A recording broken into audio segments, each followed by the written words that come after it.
Nu, pirmoje vietoje padengsime čipuką litavimo pastą.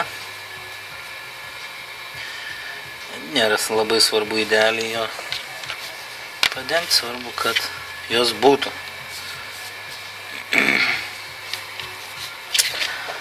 Esame, įsikaitinę lituoklę. Įsivalome galiuką lituokliam.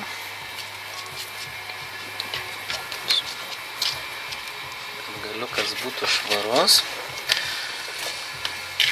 Nuėmimo kojų šiaip tai tų procesų yra daugiau, aš naudojuos tiesiai iš karto su varinė juostele. Aš naudojuos iš karto varinės juostelės pagalba, kiti tiesiog lydmetalį suvaro į bumbuliuką, paskui jį nusiurbia.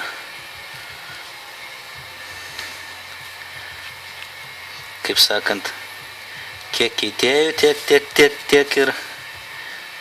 tiek ir variantų. Taip,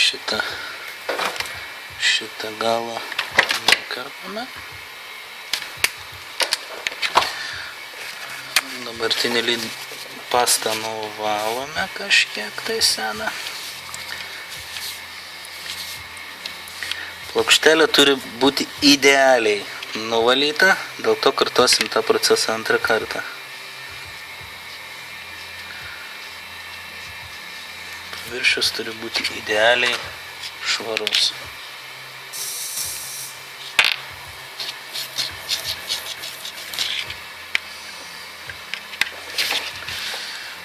Procesą kartuojam antrą kartą. Stengiamės, aišku, neįkvėpti tų garų, nes jie nėra sveiki, o ir malonus nėra kvėpavimo takams.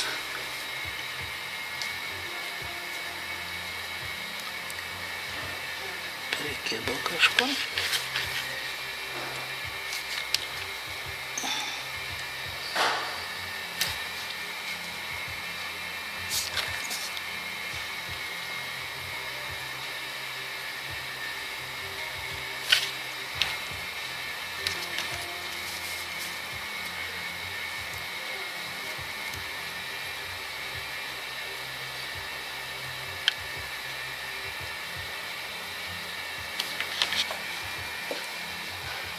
Kur matosi,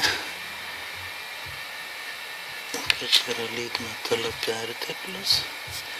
Perbraukime dar kartą,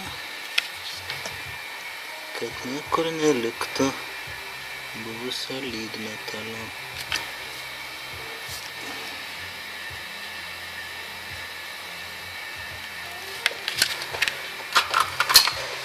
Dabar seną pliusą tiesiog su nedulkančiu tualetiniu popieriu nuvalome.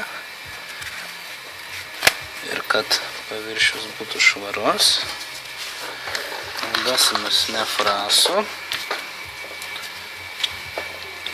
Ypač švarus benzinas.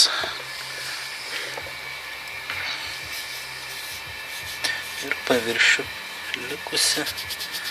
likusią litavimo pastą tiesiog švariai nuvalome. Štai rezultatas. Švarus, lygus paviršius.